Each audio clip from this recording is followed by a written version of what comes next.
Hola humanos y bienvenidos al que yo creo que va a ser uno de los programas que más debate y más interés van a suscitar de todos los Habla Humanos que hemos tenido recientemente. ¿Por qué? Porque hoy voy a entrevistar a David Rozano, que es un investigador que está en Nueva Zelanda.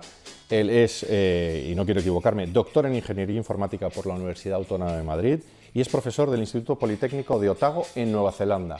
Y lo que él ha hecho, lo que él está haciendo es mirar series históricas de datos de lo que se ha publicado en los medios de comunicación, de lo que se ha publicado en instituciones educativas, universidades, papers, publicaciones científicas y ahora también en inteligencia artificial, cómo están funcionando los modelos de inteligencia artificial y qué datos, qué lenguaje, qué sentimientos nos transmiten o están utilizando.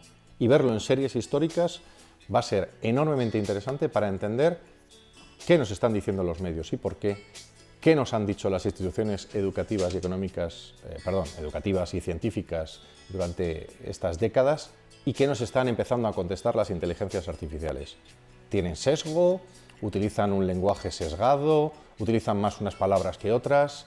¿Las inteligencias artificiales tienen tendencia ideológica? Todo eso y mucho más lo vamos a hablar aquí con un humano muy especial que es David, con el que ya me conecto en directo, él y yo desde Nueva Zelanda y yo desde Madrid en España. Creo que os va a interesar mucho este programa, humanos.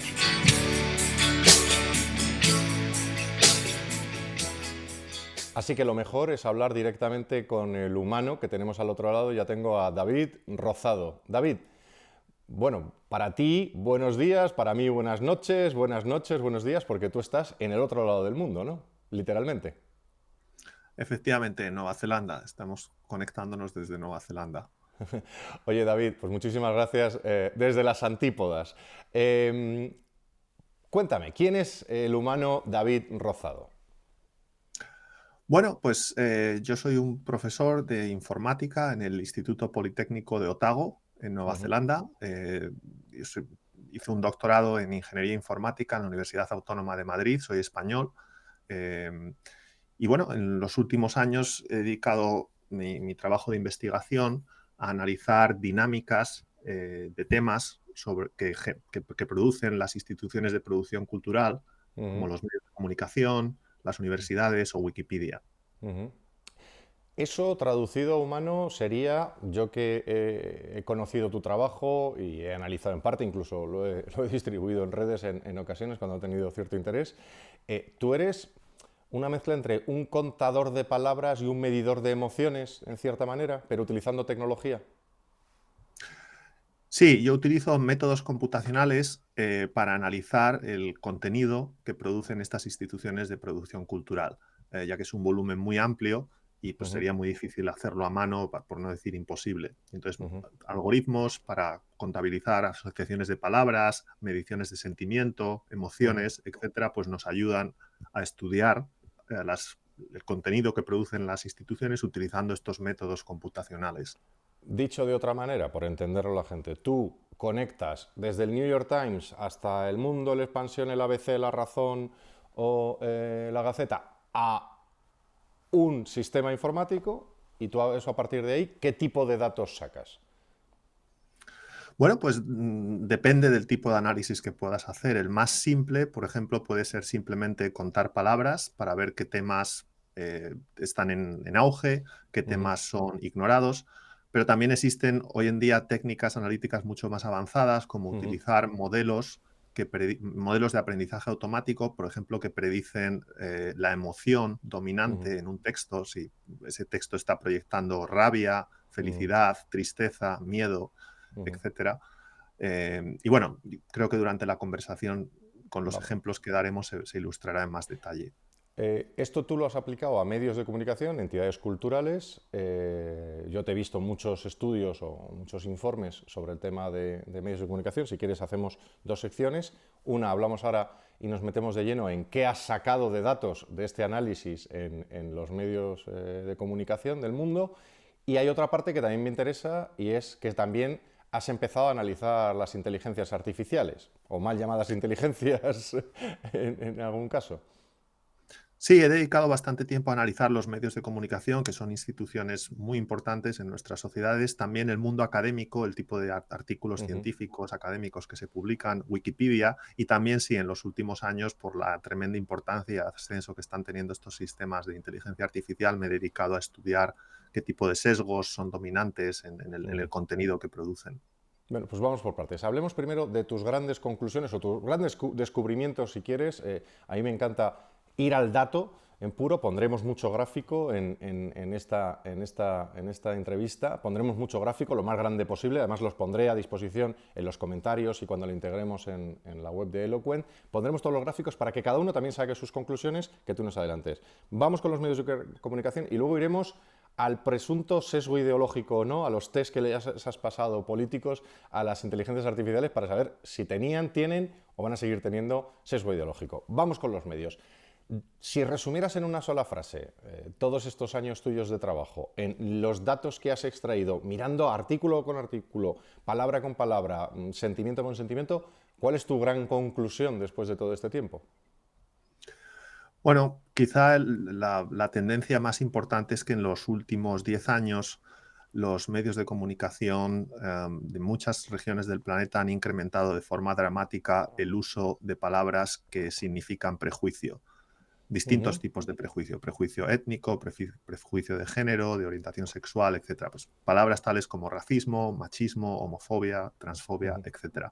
Ha habido un aumento muy Un aumento. significativo, Vale, sí, aquí del uso de este tipo de podremos lenguaje. ver alguna gráfica en la que, si quieres, descríbela tú, la que consideres, se ve un claro aumento, ¿no? En estos términos, ¿no? Aumentan, no sé si el término es exponencialmente, pero en algunos casos de forma muy dramática, ¿no? Pues, marca algún ejemplo que tú Sí, consideres. bueno, yo publiqué el primer artículo académico que estudiaba esta tendencia y, pues, bueno, es un análisis básicamente centrado en medios de Estados Unidos y de Inglaterra. Ujú, Y, por ejemplo, una gráfica muy llamativa es una en la que me focalizo en probablemente dos de los periódicos más influyentes de Estados Unidos, el New York Times y el Washington Post. ujú, Y en esta gráfica se ve cómo a partir del 2010, pues sí, comienza un poco después del 2010, comienza un incremento exponencial en muchos sentidos del uso de este tipo de terminología.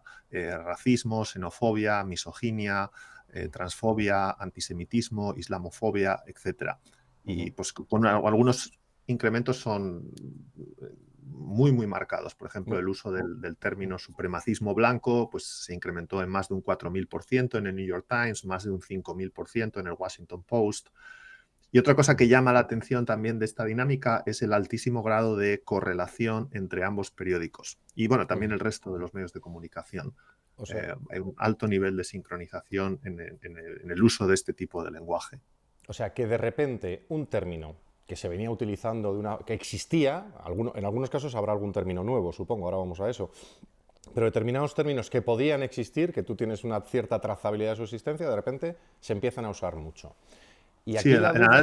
el análisis comenzó en los años, bueno, de las series temporales empieza en los años 70 y se ve que es relativamente estable durante 4 o 5 décadas Ujú. y es a partir de un poco después del 2010 cuando explota.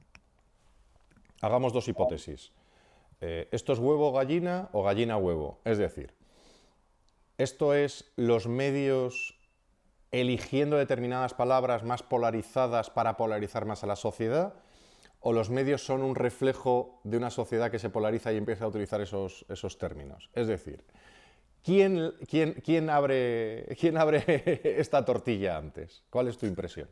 Bueno, eso yo no lo puedo saber porque este es un estudio observacional, no es un Ujú, estudio experimental y cuando estás observando un fenómeno, una variable, ujú, lo único que puedes ver es correlaciones, pero realmente no puedes saber cuál es la ujú. dirección de causalidad en términos de qué influye aquí. Para eso requeriría otro tipo de metodología que no es lo que yo hice en este estudio.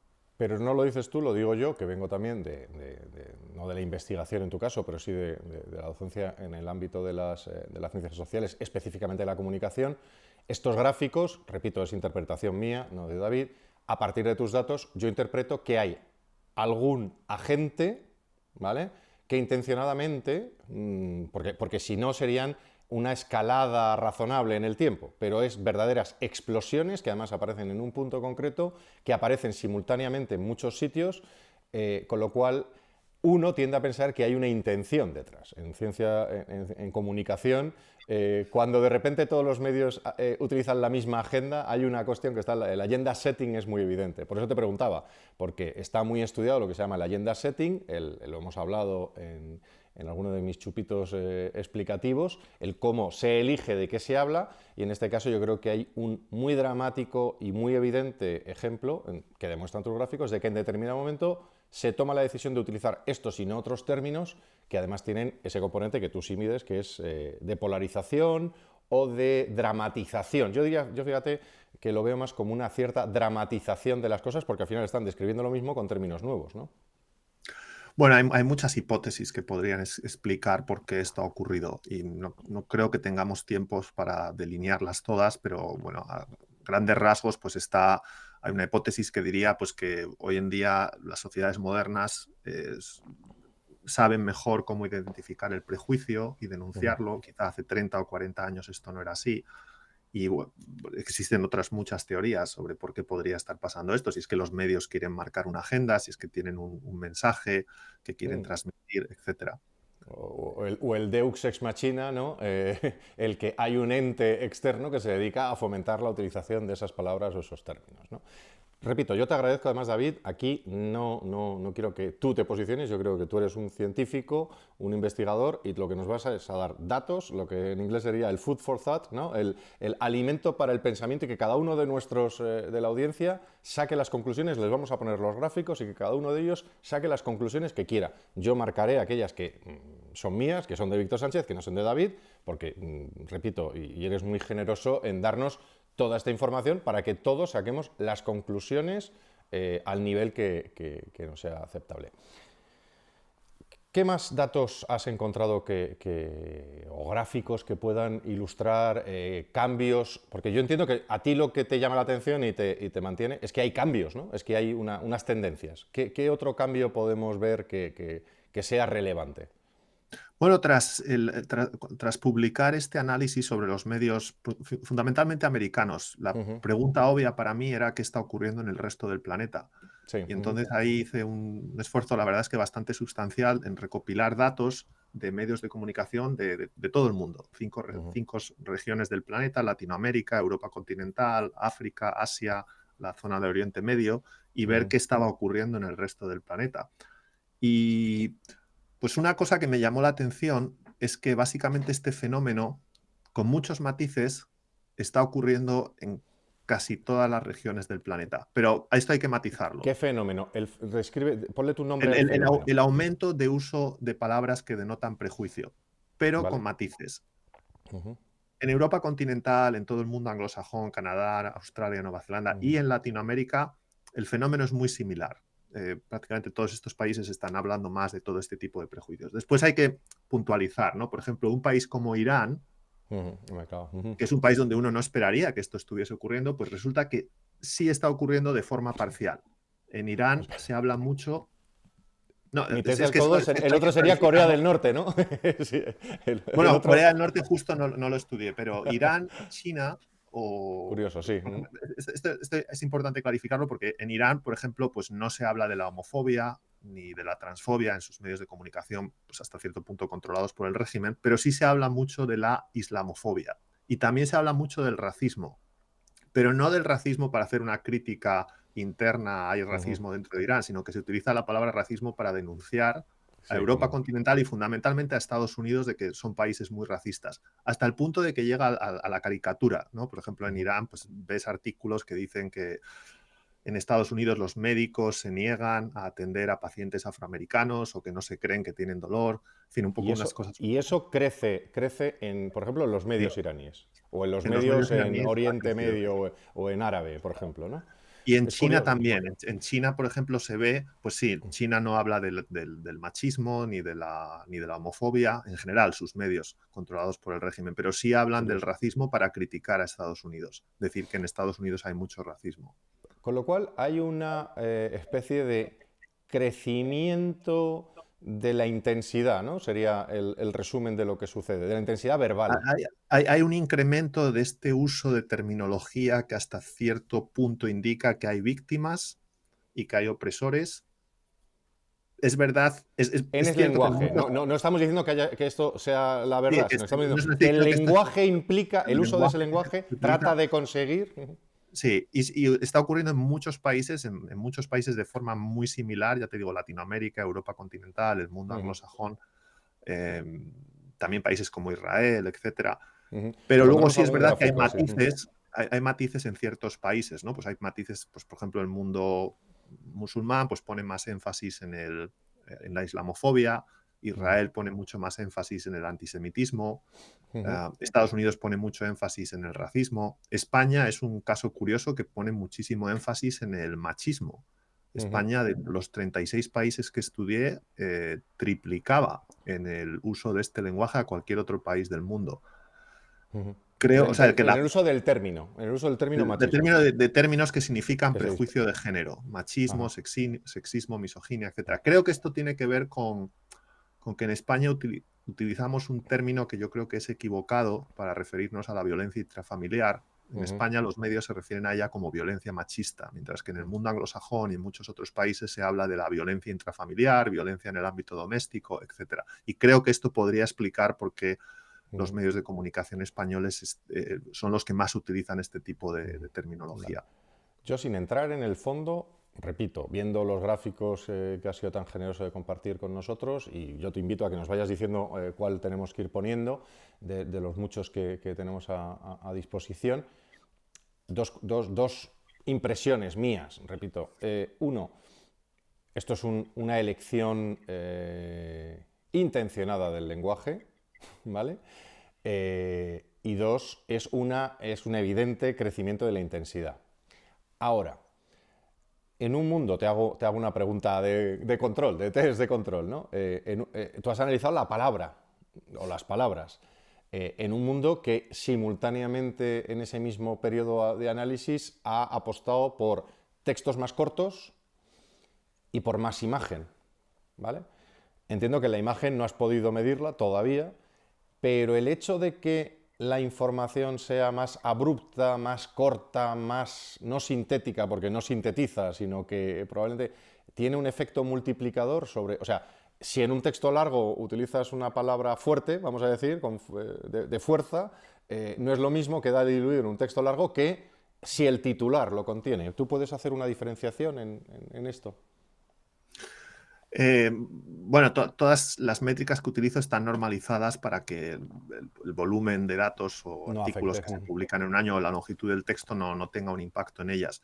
Sí es verdad que, bueno, podríamos hablar pues, de otro análisis que hice sobre titulares. No sé si quieres que Ajá. hablemos de Sí, esto sí, ahora y de hablemos la de eso, sí, emocional. perfecto, perfecto, sí. Bueno, pues este fue otro análisis con medios más sofisticados, modelos de aprendizaje automático, en el que lo que hice fue estudiar la carga emocional y de sentimiento de titulares de medios de comunicación de Estados Unidos y de Inglaterra. Con estos modelos de aprendizaje automático se puede ingieren un titular de noticias y te lo clasifican como si su Mm, sentimiento es positivo, negativo, neutral, o también la emocionalidad, si es una emocionalidad que indica rabia, miedo, neutralidad, etc. ujú, Y en este análisis lo que documenté es que en las últimas 2 décadas, empezando a principios del siglo XXI, los titulares de los medios de comunicación británicos y americanos cada vez son más negativos. ujú, Y también cada vez tienen una mayor carga de miedo y de furia, de anger, ujú. de rabia. De rabia, sí. Y que el porcentaje de titulares que son emocionalmente neutrales ha descendido de forma muy marcada. Solían ser alrededor de un 70% de los titulares en estos medios a principios del siglo XXI eran emocionalmente neutrales y alrededor del año 2020 ya eran menos de la mitad.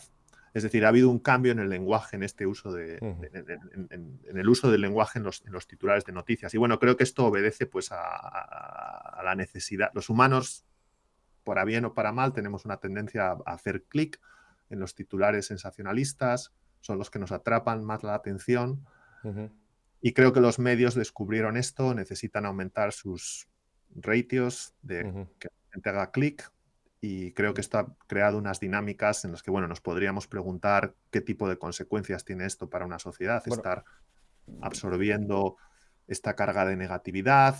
podría David, tener un efecto, o igual la gente simplemente nos estamos haciendo inmunes. a eso iba a ir, pero desde el lado del periodismo, que es mi otra profesión, yo veo también un efecto perverso. Esto que puede tener una explicación, una de las explicaciones posibles es la que tú marcas, que puede ser la marketingización de los titulares, es decir, la necesidad de que los titulares sean mejores ejecutores en social media, en redes sociales y en la web, o que atraigan más al algoritmo de Google o de Bing.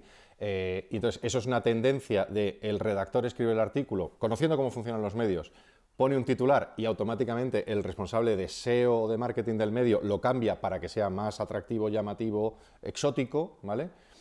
Al final acaba teniendo un efecto contagio distinto. Es que la próxima vez, las 10 primeras veces el redactor, y esto lo he vivido en redacciones y lo he hablado con periodistas, las 10 primeras veces redactan igual, pero poquito a poco empiezan a redactar pareciéndose a los titulares que al final le van a exigir poner, porque si no se genera lo que se llama técnicamente una disonancia cognitiva. Es decir, si el titular dice cachorritos asesinados y luego es un análisis sobre el número de perros que nacen en España, esa disonancia acaba perjudicando al periodista, al medio, tal. Pero entonces empieza a haber un efecto mimético de que si los titulares se desplazan a un sitio, los contenidos también se desplazan, ¿no? Eso explicaría en parte también parte del otro efecto medido, ¿no? Podría ser una hipótesis. Sí, es una hipótesis legítima. Vale. ¿Qué otras hipótesis hay? Aparte de la de, oye, buscamos titulares, el de la brevedad hemos hablado. Bueno, yo casi incitaré a que aquí la gente, también te invito, David, porque de estas charlas están surgiendo mucho retorno, mucho feedback de gente que nos da hipótesis y te vas a encontrar que aquí tenemos una audiencia, las más de 20.000 personas ya que nos ven solo en YouTube, las 200 y pico mil que nos ven en distintas redes, empiezan a decirnos cosas que a mí me iluminan y me llenan porque realmente son críticos en positivo, críticos que nos van a dar muchas ideas. Lo dejamos aquí y ponemos los datos y nos vamos a otra cuestión. Estamos viendo, y de nuevo esto surge más o menos en los mismos tiempos, ¿no? ¿Has fijado con algún hecho externo, yo qué sé, la implantación de Internet? Me he dejado una pregunta en el tintero y es, ¿esto pasa simultáneamente en todos sitios o hay como una serie de olas que van unos detrás de otros? Pues esa es una muy buena pregunta, es algo que también analicé en uno de estos artículos, porque la creencia, pues mucha gente que observa cuantitativamente estas tendencias es asumir que Estados Unidos fue el que lideró estas dinámicas que comenzaron allí. Fundamentalmente este incremento del foco en el tópico del prejuicio. Pero sin embargo, yo he documentado que no es así, no fue Estados Unidos necesariamente donde estas tendencias surgieron. Hay otros países, por ejemplo, como Canadá, que lideraron, o sea, antes de Estados Unidos empezaron a incrementar el uso de este tipo de lenguaje antes, y Curioso. también Suecia. Entonces, bueno, esto es una de las cosas que te sorprenden. A veces cuando analizas datos, pues tienes hipótesis y haces el análisis de datos y ves que tus hipótesis no son confirmadas y encuentras cosas que igual no esperabas. David, te voy a plantear que incluso que vamos a tener que repetir esta entrevista en inglés con foco en lo internacional, cuando tengas hueco, ¿vale? Si te parece bien, nos emplazamos a eso. Pero ahora, como estamos hablando en español, vamos a focalizarnos también en algunos ejemplos, por ejemplo, España, que es de donde ambos somos, pero también el mundo de lo español. ¿Aquí dónde nace? En este mundo del español. Primero, ¿existe el mundo del español? Esta hipótesis que tenemos todos los españoles y algunos en Allende el Atlántico, que esto es un todo o no funcionamos como un todo con tu análisis. Bueno, eso es una pregunta muy amplia. No te puedo dar una A ver, respuesta la exacta. vinculo a si estas olas se han producido simultáneamente en el scope, en el ámbito de lo español o ha ido Sí. país a país. Bueno, en el caso específico de España, sí, estas olas también nos han llegado de forma un poco distinta. En España no hay tanto énfasis en el tema del prejuicio racial o de étnico, pero hay más énfasis en el prejuicio de género, Dale etcétera. tiempo, perdona la broma en algo tan serio como estamos hablando, pero dale tiempo, que ya está llegando, ya empezará. Sí, una cosa que sí que me llamó la atención, donde vi un alto grado de sincronización entre España y varios países de Latinoamérica, es en otro análisis que hice sobre el uso del lenguaje que denota extremismo político. Ajá. No sé si te parece bien que hablemos Sí, de sí, eso. no, no, me parece perfecto. Aquí ya sabes que aquí no hay fronteras Sí, para hablar de nada, siempre tengas el dato. sí, un estudio que hice un par de años después fue sí, analizar cómo los medios de comunicación hablan del extremismo político, particularmente cuánto mencionan palabras como extrema derecha, extrema izquierda, derecha radical, izquierda radical. Ismos. Ujú, Sí, y lo que documenté en este caso, y lo que hice, bueno, aquí había que ser estricto, lo que hice fue utilizar un constructo perfectamente simétrico. ujú, Pues ya te digo, hablar de extremistas de derechas, extremistas de izquierdas, etcétera, todo perfectamente simétrico, y medir pues, los medios de comunicación, cuántas veces hablan de la extrema derecha y cuántas veces hablan de la extrema izquierda. ujú, Comencé en el mundo anglosajón, ujú, Estados Unidos, Inglaterra, etcétera, y bueno, ahí lo que vi es que en general los medios de comunicación hablan más de la extrema derecha que de la extrema izquierda, ya desde hace bastantes décadas, ha sido una constante. Por ejemplo, el ujú, New York Times menciona ujú. 4 veces a la extrema derecha por cada vez que menciona a la extrema Lo izquierda. cual es una irregularidad estadística evidente, ¿no? Sí, y luego publiqué un estudio sobre los medios en España, el ABC, El País, La Sexta, Televisión Española. Ujú. Y bueno, aquí se veían esas mismas tendencias. Los medios de comunicación en España también siempre hablan más de la extrema derecha que de la extrema izquierda, con la única excepción creo que fue el ABC en el año 2015-2016, Ujú. cuando Sí, que es surgió un Podemos. gráfico muy... Hubo, sí. hubo un año en el que hablaron más de la extrema izquierda que de la extrema derecha, pero era la excepción. Y bueno, había diferencias, ¿no? Por ejemplo, el ABC de media menciona 2 veces a la extrema derecha por cada mención que hacen de la extrema izquierda, y luego pues tienes periódicos como El País, si no recuerdo Ujú. mal, El País mencionaba 9 veces a la extrema derecha por cada mención de la extrema izquierda, o La Sexta lo hace 14 veces, mencionar a la extrema derecha 14 veces por cada mención Ujú. de la extrema izquierda. Pero lo que más me llamó la atención fueron las cadenas autonómicas catalanas y vascas, Ajá. TV3 y EITV, que mencionan 29 y 32 veces respectivamente a la extrema derecha por cada mención que hacen de la Ujú. extrema izquierda. Y lo que me llamó la atención de estos números es Ujú. que eran los más similares de todos los medios de comunicación que analicé a los ratios que tienen los medios de comunicación del régimen cubano y de Venezuela, Eso es lo que te Telesur iba a decir, de qué curioso. Venezuela y Granma Ajá. de Cuba. Cuba tenía todavía más. Granma de Cuba menciona 70 veces a la extrema derecha por cada mención que hacen de la extrema izquierda. Pero Telesur de Venezuela era alrededor de 30 y pico veces o algo así, muy similar a EITV y TV3. Y bueno, esto Mm. me llamó la atención. Aquí no te voy a hacer ningún contracomentario porque yo creo que el dato no mata relato, el dato explica el relato. Yo creo que este gráfico se autoexplica por sí solo y este análisis se explica por sí solo y que cada uno saque sus consecuencias. ¿Qué más has aprendido? Repito, estamos hablando con David, que desde Nueva Zelanda ha tenido la generosidad y siempre estamos tratando de mantener el tono y las formas cercanas a que aquí en esta entrevista lo importante, aunque sea me hable humano, luego hablamos de cómo acabas tú en esta historia, David, de que el dato ayude a los humanos que nos ven a entender la información que les está llegando, no voy a decir el sesgo, sino las tendencias que está teniendo, porque aquí no estamos analizando sesgos y nos ponemos científicos, sino las tendencias que están ahí y que los datos, hombre, siempre son discutibles en ciencia, alguien puede hacer una contrainvestigación, pero estos datos están ahí y os enlazaremos incluso a los estudios e investigaciones científicas relevantes. ¿Qué más has aprendido antes de meternos con la inteligencia artificial, David? ¿Qué más has Sí, bueno, no te si hubiera quieres, aprendido, sí, sí, dime, dime. si quieres, para cerrar esta sección sobre medios de comunicación, y si quieres, antes de hablar, por ejemplo, de universidades o del Sí. mundo académico, te puedo comentar que otro estudio que me pareció bastante interesante que hice, porque creo que refleja un poco lo que hasta cierto punto pueden ser puntos ciegos que pueden Mm, tener a veces las instituciones a la hora de ayudarnos a entender qué es lo que está ocurriendo en el mundo. Y ujú, este es un estudio que hice sobre cómo los medios de comunicación anglosajones trataron la hipótesis del escape de laboratorio ujú. como De forma de Wuhan. explicar de dónde surgió el COVID-19.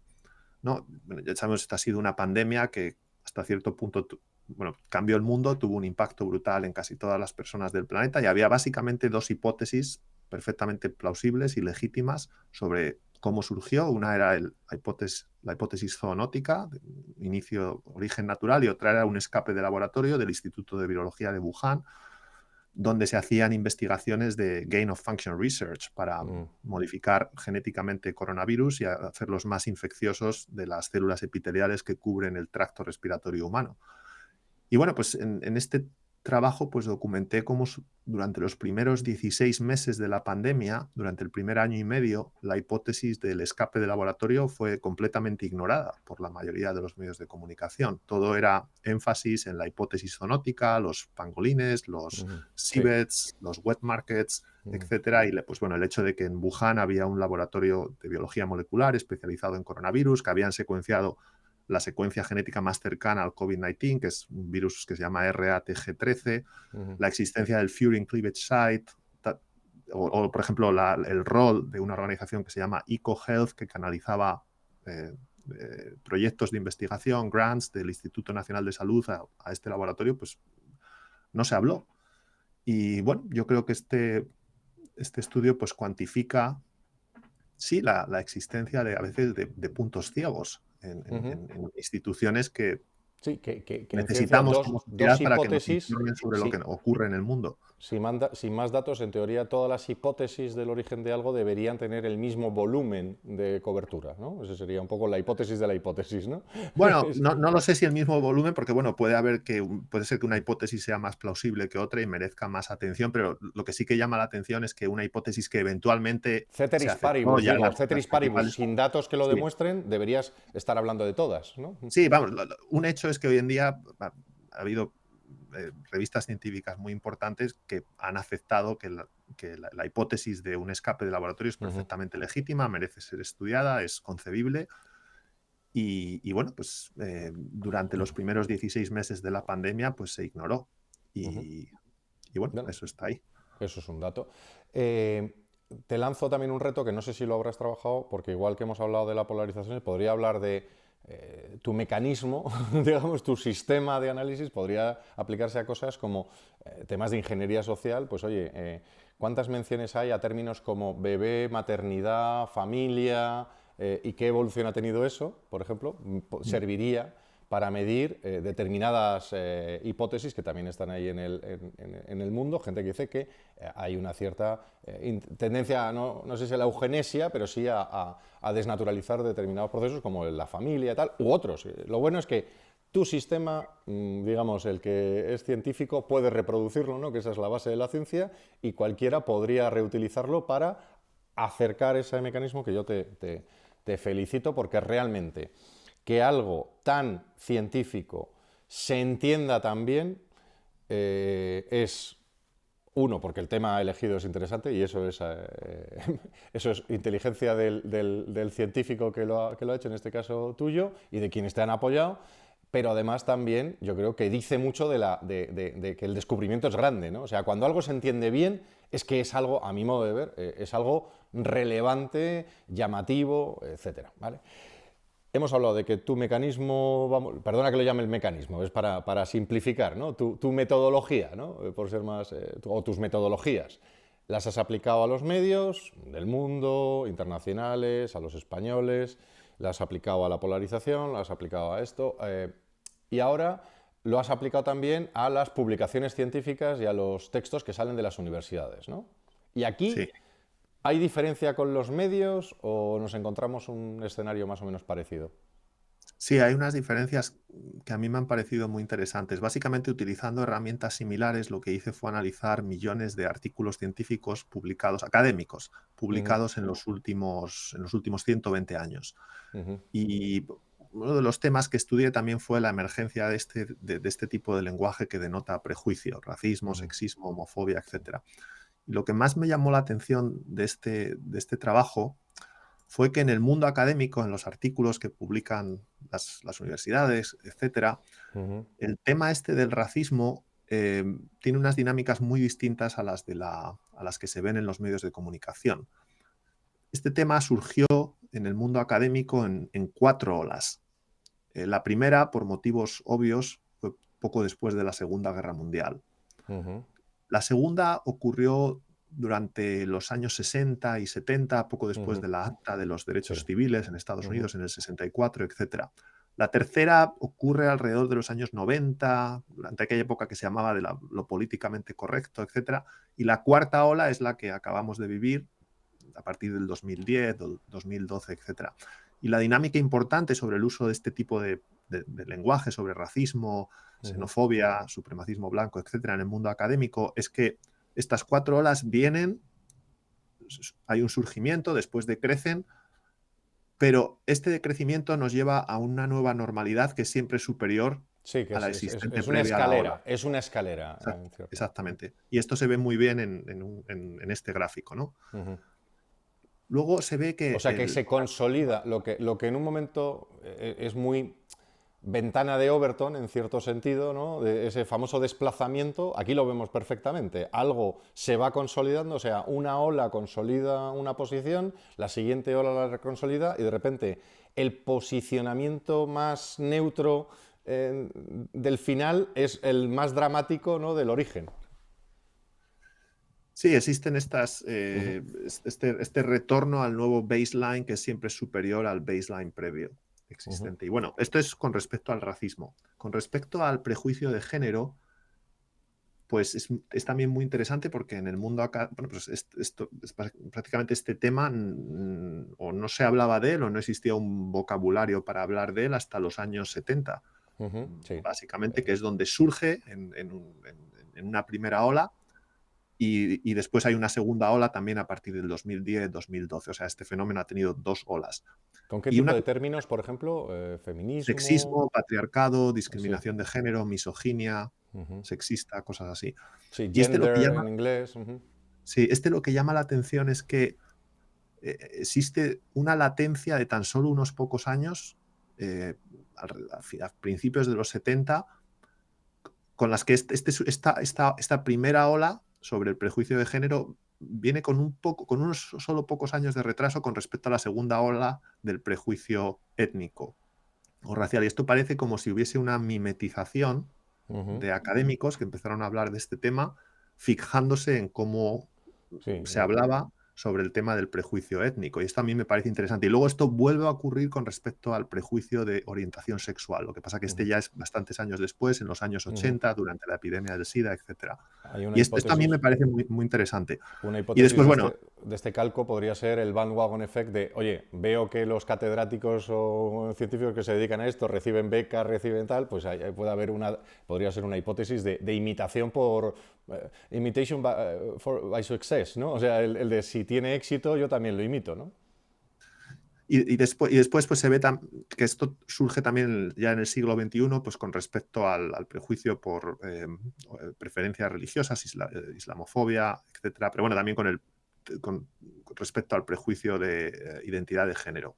Y, Ujú. y una O última sea, dinámica que yo raza, creo. género y religión han seguido procesos de consolidación en olas muy parecidos, ¿no? La implantación de determinados términos de forma genérica. Sí, bueno, en el mundo académico, o sea, la principal diferencia con respecto a los medios de comunicación es que en los medios de comunicación durante 50 años el uso de este tipo de terminología estuvo relativamente estable, no se le prestaba mucha atención a este tema, pero surge a partir de post-2010. Es más Mientras que dramático, sí. Ujú. si en el mundo académico esto había pasado por. Primero es donde surge este tipo de terminología, mucho antes. Ujú. Ocurre a través de varias olas pues hay prioridades, ¿no? Hay ciertos temas, ciertos tipos de prejuicio que surgen antes que otros. Y creo que la última dinámica que es muy interesante Ujú. Sí. es la del antisemitismo, porque Mm. en el mundo académico hay una eclosión de este tipo de terminología justo después de la Segunda Guerra Terminología Mundial. antisemita, quieres decir, o No, no, terminología no, no, que no, no la terminología termino- antisemita, sino de que el mundo el académico término. Ujú.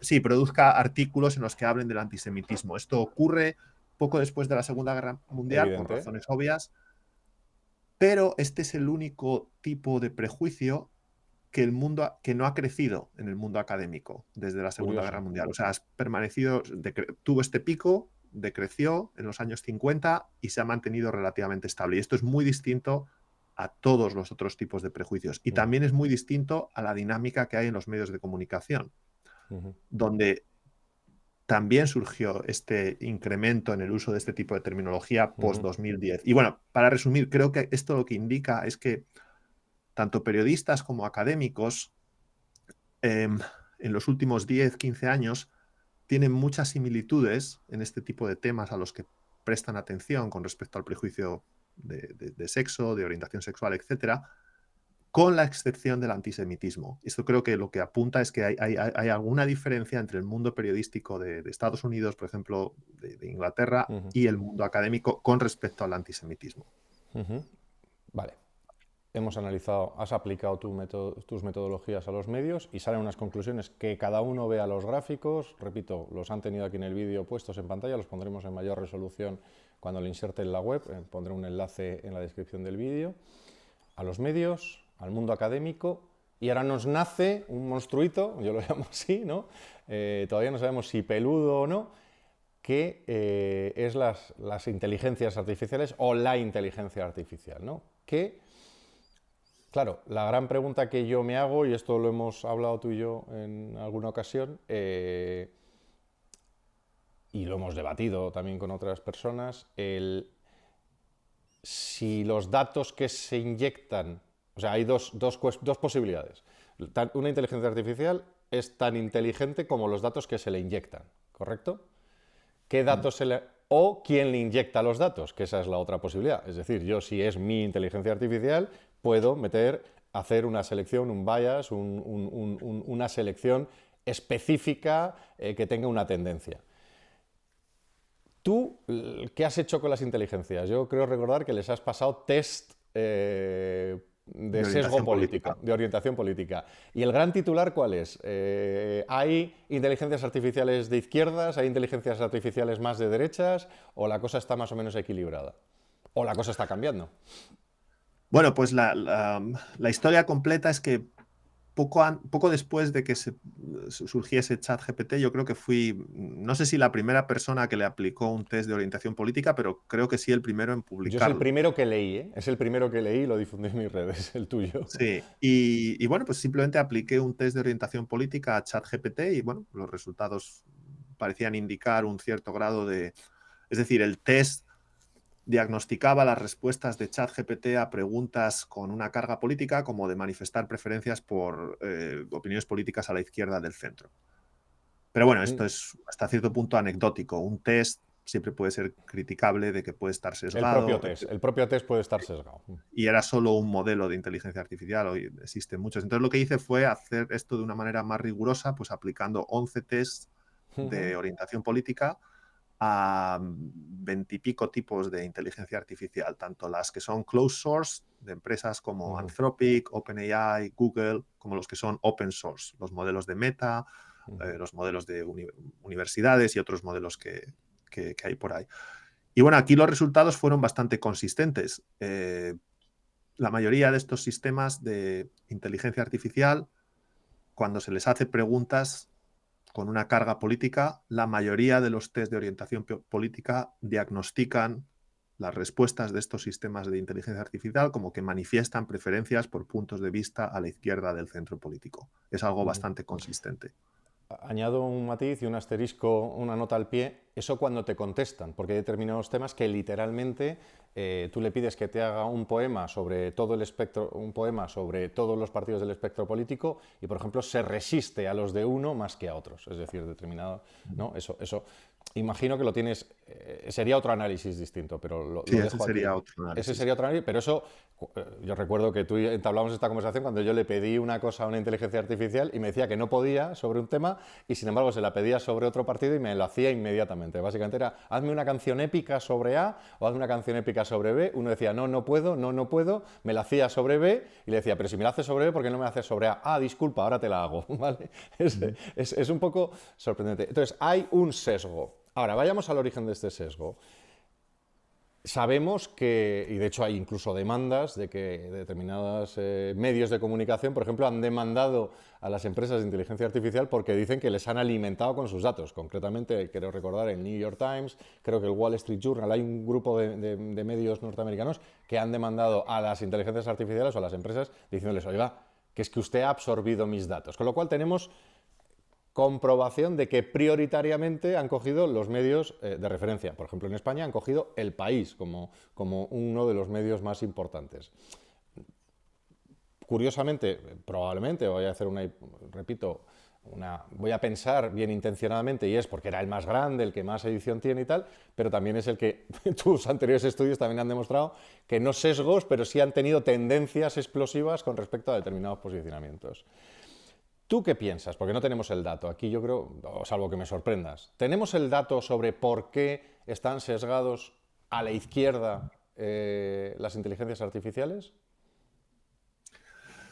No se puede saber con certeza porque la mayoría de estos modelos, especialmente los que son creados por empresas, son muy secretistas con respecto a qué datos utilizaron para entrenarlos y Pese cuál a que es se el... llaman OpenAI.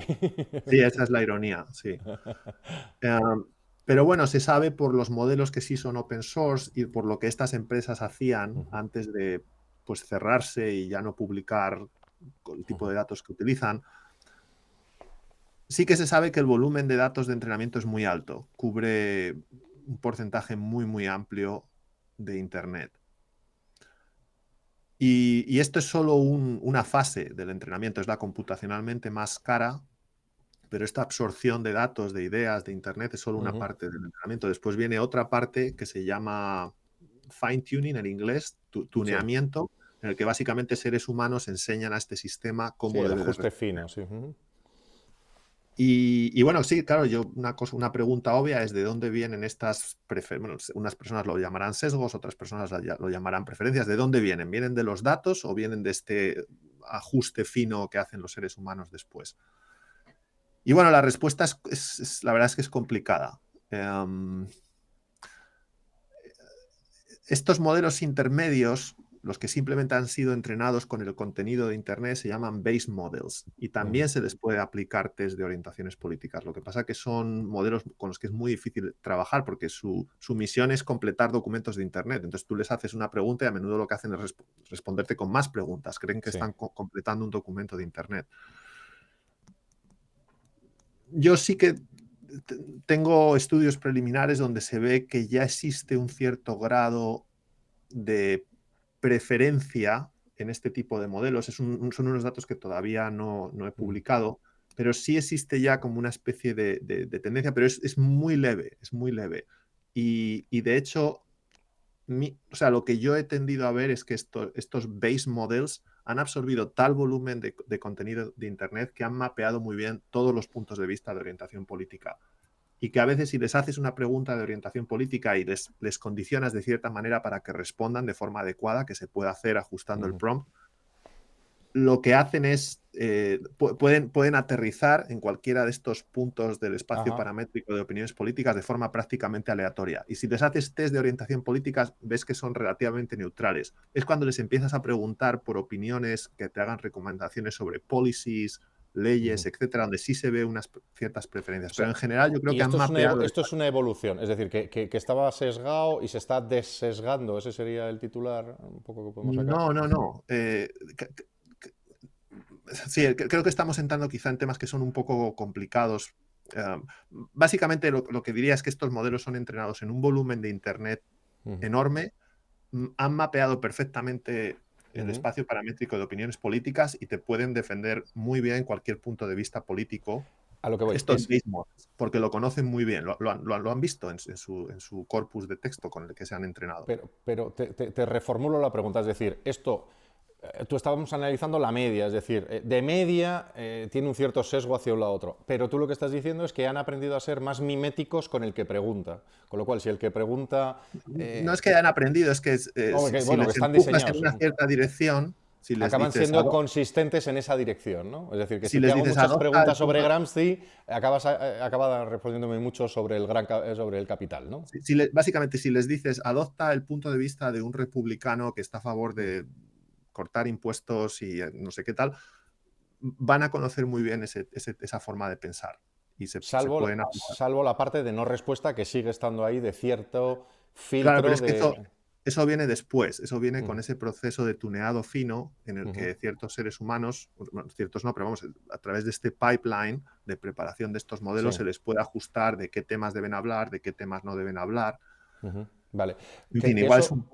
lo que dices está con un cierto grado de esperanza, a mi modo de ver. Es decir, oye, si la inteligencia artificial puede hacer eso, que le dices, oye, eres comunista, dime tus 10 mejores argumentos. Y ahora, eres fascista, dime tus 10 mejores argumentos. Y ahora eres neocatecumenal que vive en Irán, dame tus 10... esa posibilidad como herramienta me parece muy positiva, que pueda adoptar todas las posiciones, pero la que me preocupa es la otra en la que haya una limitación de las posibilidades de análisis que pueda utilizar la máquina. Porque alguien diga, esto es un poco el modelo Ford de construir coches, usted puede tener un Forte del color que quiera siempre que sea negro, ¿no? Entonces aquí usted puede tener la inteligencia artificial que quiera siempre que sea de las nuestras, ¿no? Ese es el riesgo, o sea, ahí veo oportunidad y riesgos. ¿Coincides con esto? Bueno, yo veo que estos sistemas están empezando a desplazar a Wikipedia, están Sí. empezando a desplazar a los motores de búsqueda y van a tener una influencia cada vez mayor sobre personas como nosotros como individuos, pero también sobre la sociedad. Y por lo tanto, pues sí, con un grado de influencia tan grande, son herramientas muy poderosas que mucha gente querrá controlar para poder moldear la sociedad hasta cierto punto. Y Volvemos a bueno, pues caer. aquí ya vienen distintos puntos de vista, ¿no? Si esto es bueno o malo. Yo, Mm, como aquí hablo humano, tú has hablado, tú has puesto tus datos, yo te he hecho un poquito de no te he llevado la contraria, sino he tratado de ampliar o de matizar alguna cuestión, y ahora lo que queda es que los humanos que nos están escuchando, con estos datos, con tus análisis que tendrán en el enlace, que saquen sus propias conclusiones. Yo creo que es valiente, inteligente y muy necesario que alguien meta el dedo en este horno lleno de informaciones y nos diga, está a tal temperatura o la temperatura está variando, que es, yo creo, lo que tú estás haciendo, ¿no, David? Sí, yo creo que es importante estudiar, cuantificar las dinámicas pues de nuestras instituciones, que son muy necesarias para que los seres humanos podamos entender qué es lo que está ocurriendo en el mundo. Y estos sistemas de inteligencia artificial, pues hasta fin y al cabo son una extensión de las instituciones y creo que van a ser herramientas, a medida que sus capacidades aumentan, van a ser herramientas muy importantes y muy influyentes en el mundo. Ujú. Y bueno, yo creo que es importante pues, que estas herramientas estén orientadas a ayudarnos a buscar la verdad y a entender el mundo. Y ahora, David, como investigador español, primero mi enhorabuena por estar investigando en temas tan interesantes, por explicarlo también, por estar además siendo marca España, en este caso en Nueva Zelanda. Para los que no sitúen, está ahí abajo, él está cuesta abajo, cabeza abajo y cabeza arriba, o al revés, está literalmente en nuestras antípodas geográficas. ¿Cuál sería tu gran consejo a los humanos que escuchan estas entrevistas? ¿Qué pueden hacer? O sea, ¿cuál sería tu recomendación? Yo sé que eres muy cuidadoso y lo hemos trabajado, yo creo, esta es una de las entrevistas que más hemos trabajado en que la precisión, que nadie nos pueda decir, vamos, yo creo que no es un miedo, es un cuidado muy necesario. Pero ahora, ¿qué consejo le darías tú, David, desde Nueva Zelanda, a todos los que nos han escuchado en este interesantísimo inicio de conocimiento de los datos que tú nos aportas? Bueno, honestamente no me siento cualificado para dar consejos a nadie, pero bueno, diré algo pues, de bastante puro sentido común, que es que bueno, las instituciones de producción cultural que utilizamos para informarnos sobre, sobre lo que ocurre en el mundo, para tratar de entender el mundo, son muy importantes. Creo que la inteligencia artificial es una extensión de estas instituciones y que creo que es importante prestar atención a las dinámicas de estas instituciones y pues tratar de que pues entender que estas instituciones son esenciales para que la sociedad funcione, prospere y que las inteligencias artificiales deberían ser instrumentos muy importantes para ayudarnos a entender el mundo. Y ojalá que sepamos como sociedad crear sistemas de inteligencia artificial que nos ayudan a pensar y no nos dicen qué es lo que tenemos que pensar. Mira, yo desde aquí, por terminar, desde aquí veo, hay en una librería que tengo ahí al fondo, veo tomos de la, de la Enciclopedia Británica y de la Espasa, ¿vale? Y no dicen lo mismo en muchos temas. Lo importante es que haya enciclopedias, que todos sepamos, porque, por ejemplo, en historia, pues Enciclopedia Británica dice una cosa y Espasa dice otra, por ejemplo, sobre la historia de España o la historia de Inglaterra, ¿no? Pero yo creo que es importante que existan las enciclopedias, que sepamos si tienen el sesgo o si tienen unas tendencias, y yo creo que labores como la tuya, además, no solo investigadoras, sino divulgativas, son muy importantes, y espero que hoy hayamos, por lo menos, abierto la puerta a que muchos de muchas ideologías digan: esto pasa y por qué está pasando. Y si alguien se dedica a investigar esto y viene con datos distintos, aquí tienen su casa, como tú, David, todas las veces que quieras. Y repito que te invito, si te parece bien, a repetir este experimento, pero en inglés, con otro, cuando pasen unos días, para otro enfoque. ¿Te parece? Está muy bien. Muchas gracias, Víctor. Pues muchísimas gracias y suerte en tu andadura. Un saludo.